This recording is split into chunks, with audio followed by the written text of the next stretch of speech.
Good Monday morning. I want you to imagine something. This is part 3. You need part 1, so catch up if you can. I want you to imagine something. Go to the bloodiest portions of the Old Testament. I think of Joshua and Judges in particular, but you can grab bits out of Kings and Chronicles there too. Get the bloodiest bits and then say one of these people. Maybe it's Jehu, maybe it's Joshua, maybe you get the point. Maybe it's David, who waged war, committed adultery, treason, murder, all of those. And imagine that the Bible had stopped there with that character and those type of commands. Would you be a Christian? Well, of course not. Well, there's no Jesus for one, but fair enough. You would have a religion that was built on blood and on deception and upon war making. You would have very low opinion of women, and women could be grabbed anytime you wanted them because you wanted them and they were nothing. And you didn't have to give them rights at all. In fact, in most situations, you weren't allowed to give them rights. Can you imagine being trapped in that? That's what Islam is. It's trapped in a 7th century, bloody, very sexually charged, grabby, greedy time in history with no redeemer, no prophets of peace that come, no Jesus, no apostles, no great Paul to write about how we're to treat each other. None of that. They're stuck in the darkest places of the book of Joshua. I'll give you some examples of this today. It is a real reason why we see the headlines we see. Now, you're watching this the 3rd week of January, if you're watching it the day that it's put out. There's this Christmas tree lit up behind me because I'm doing this actually in the middle of December. Yesterday, 2 Muslims with firearms, 6 firearms, opened up fire upon Jews celebrating Hanukkah in Bondi Beach, Australia. Also yesterday, someone drove by a Jewish home that was decorated for Hanukkah, fired 20 shots into it in California, screaming words that I cannot use on YouTube and I would not use anyway about the Jews. Also, 2 Muslim 15-year-olds that were, quote, asylum seekers in England dragged a young teenage girl into the woods and violated her. I'm aware YouTube might pull this off, by the way. And those were just 3 out of dozens of things that happened yesterday with Islamic attacks upon Christians or upon people who were not Muslim.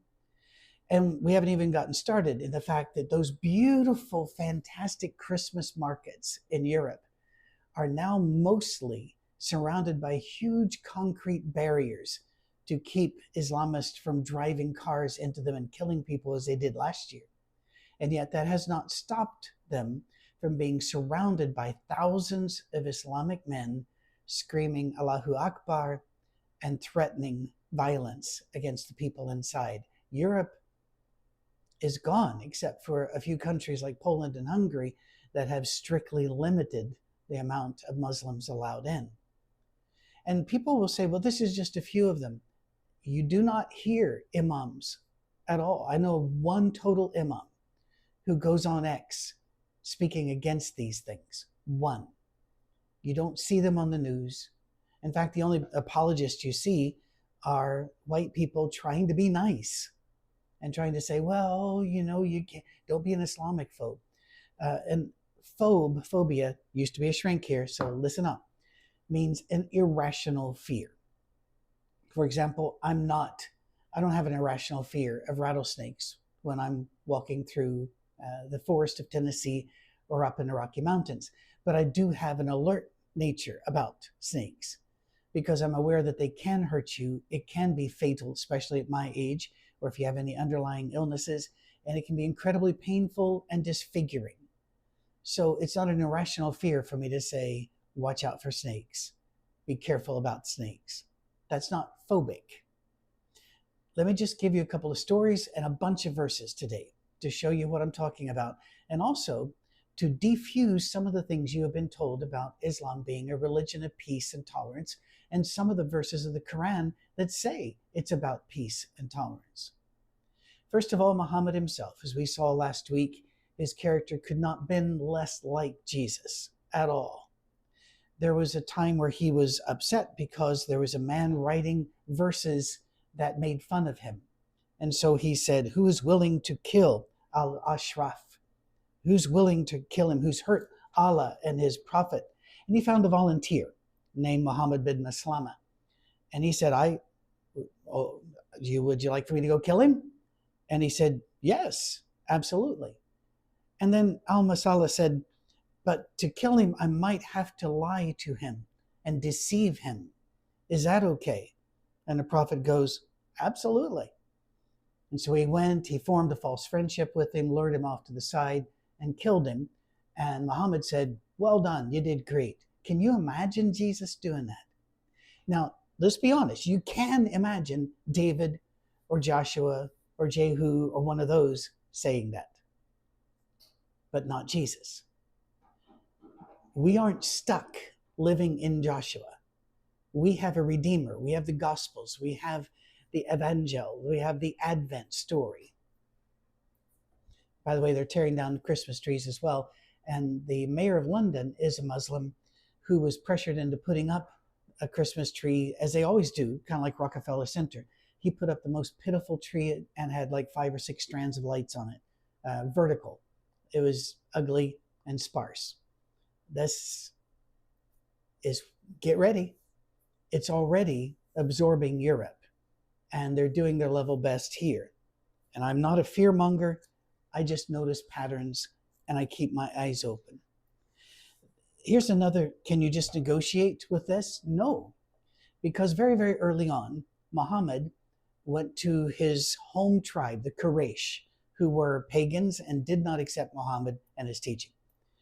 And there had been war and trouble. And so they decided we need to make a truce, an agreement. And part of the agreement was, if any from the Quraysh run away and go to the Muslims have to send them back.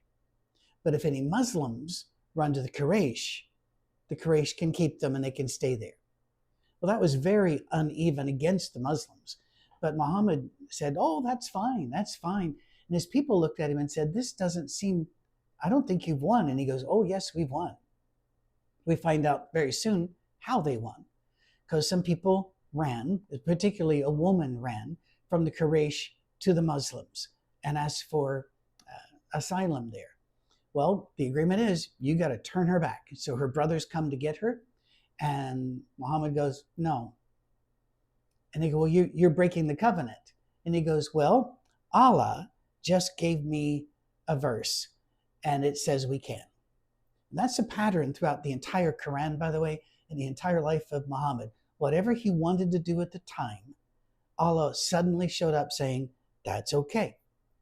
And to quote Robert Spencer here, once the treaty was formally discarded, Islamic jurists, in other words, their judges, their legal theologians, enunciated the principle that in general, truces were to be concluded for no longer than 10 years and only entered into for the purpose of allowing weakened Muslim forces to gain strength. And in fact, it even goes further. There's an official doctrine called taqiyya, which means they are allowed to lie to you, make agreements with you they have no interest in keeping, all to gain advantage over you because you are, in the words of the Quran, dogs, pigs, and monkeys. And you are bound for hell, and you are allies of Satan, and you must be destroyed because Allah said so. Did he? Oh, yeah. There are over 100 verses in the Quran that exhort believers to attack and kill unbelievers. Most counts, it's 120 plus. For example, O Prophet, this is Quran 9, and 9 becomes very important later, so stay tuned. O Prophet, strive hard against the unbelievers and the hypocrites, be firm against them. Their abode is hell, and evil refuge indeed. Surah 47, when you meet the unbelievers on the battlefield, strike off their heads. And we've seen that on telly, have we not? And when you've laid them low, bind your captives freely. Or how about Quran 9 again? O ye who believe, fight the unbelievers who gird you about, and let them find firmness in you, and know that Allah is with you and all who fear him. Or in Quran also 9, Prophet, make war on the unbelievers and the hypocrites and deal rigorously with them. Hell shall be their home, and evil fate. Or Quran 4, those who believe in the fight in the cause of Allah, and those who reject faith fight in the cause of evil, so fight ye against the friends of Satan. We can go back to chapter 9 again. Again, 9 becomes very important later in our talk today. Fight those who believe not in Allah, nor the last day, nor hold that forbidden which has been forbidden by Allah and his messenger, nor acknowledge the religion of truth, even if they are of the people of the book. In other words, fight them even if they're Jews and Christians, until they pay the jizya with willing submission. What that means is you have three options to an Islamic person when they come against you, a Muslim. You have three options: be killed, accept Islam, or pay the jizya, which would mean, for example, in the countries where this is done, I would no longer be able to repair my home. If it gets damaged, I would have to pay a special tax because I'm not a Muslim. I would only be allowed to wear certain clothes that identify me as a non-Muslim. I could not hold profession jobs. I had, in fact, a lot of jobs you were not allowed to hold. And you were not allowed to teach your children your doctrine. They had to be raised as Muslims. You were not allowed to evangelize. And all of Qatar, we used to call it, although Tucker Carlson keeps calling it more tolerant toward Christians than Israel, it's a complete lie. There are a grand total of, drum roll here, 6 churches, whole country, and they are locked into 1 5-acre plot.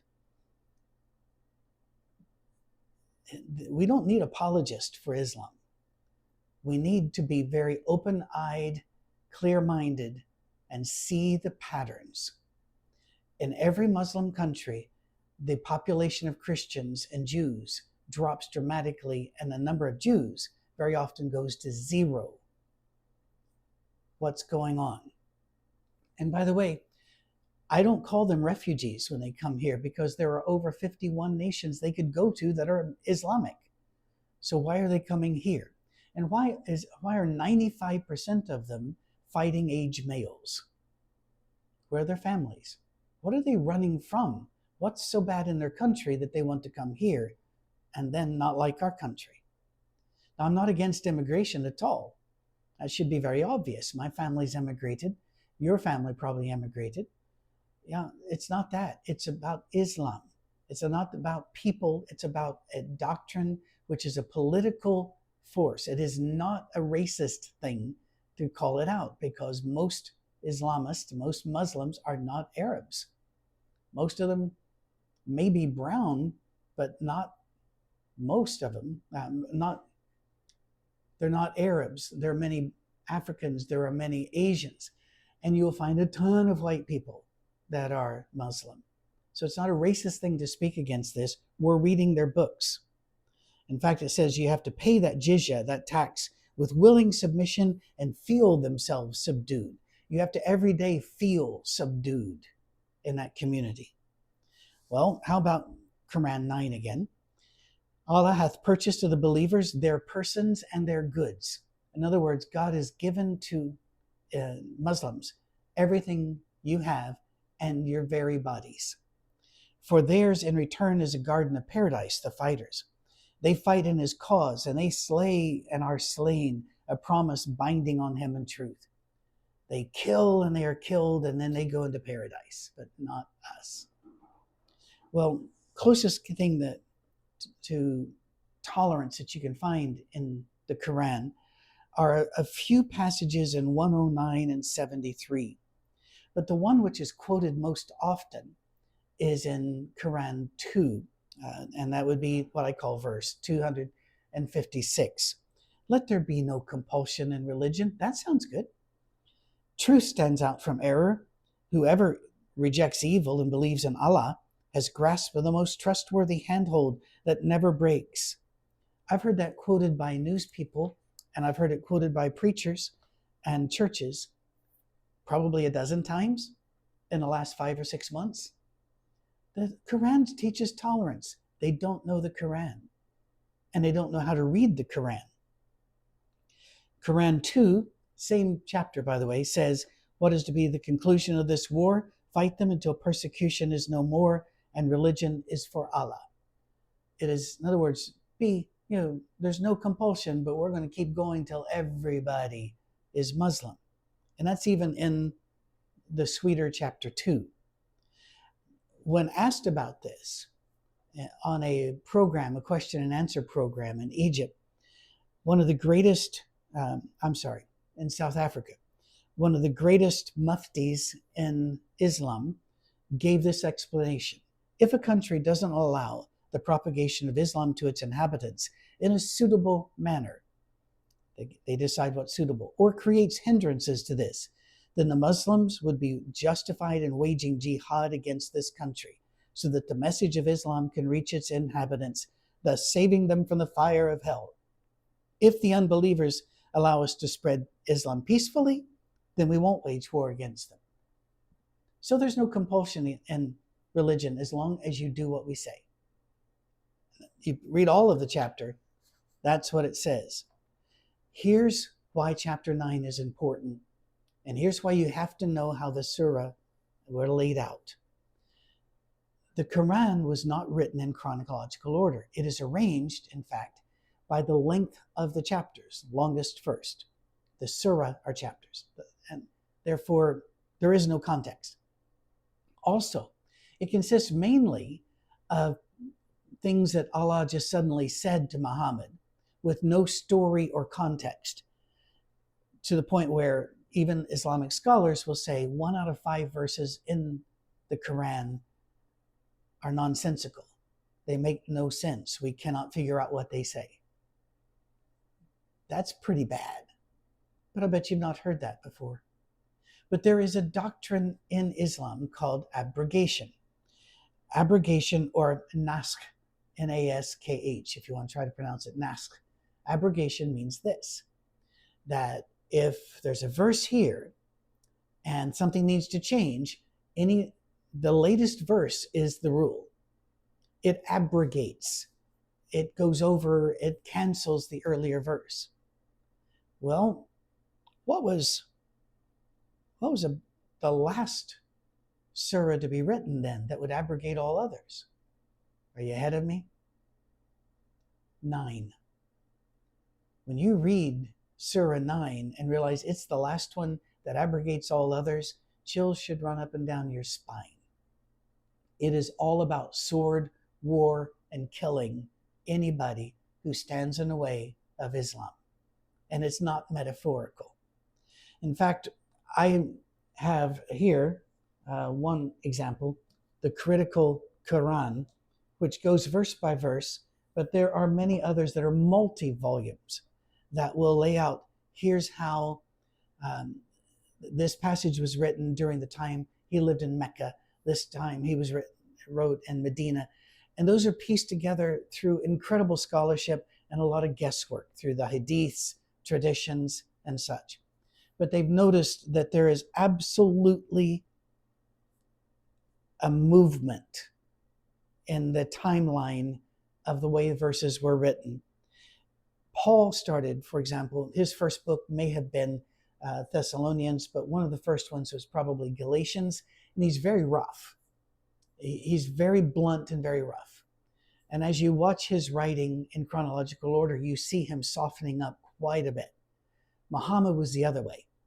He started off a little softer, a little giving, a little negotiating, and then became bloodier and bloodier and bloodier as he went until we end up with Surah 9, which is horrific. I just looked up at the time. I'm sorry.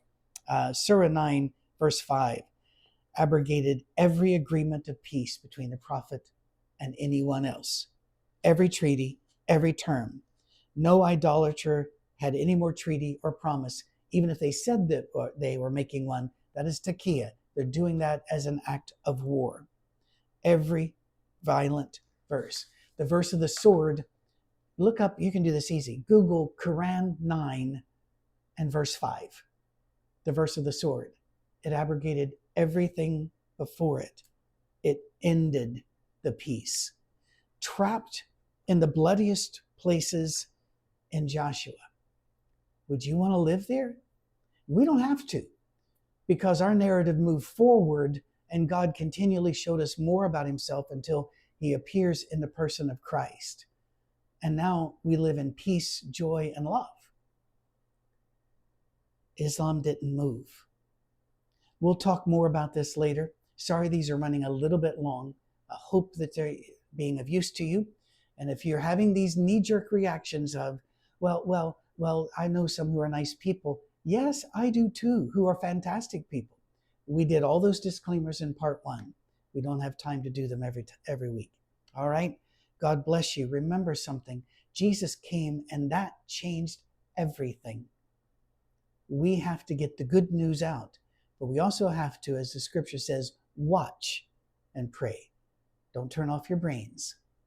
Keep your eyes open. God bless.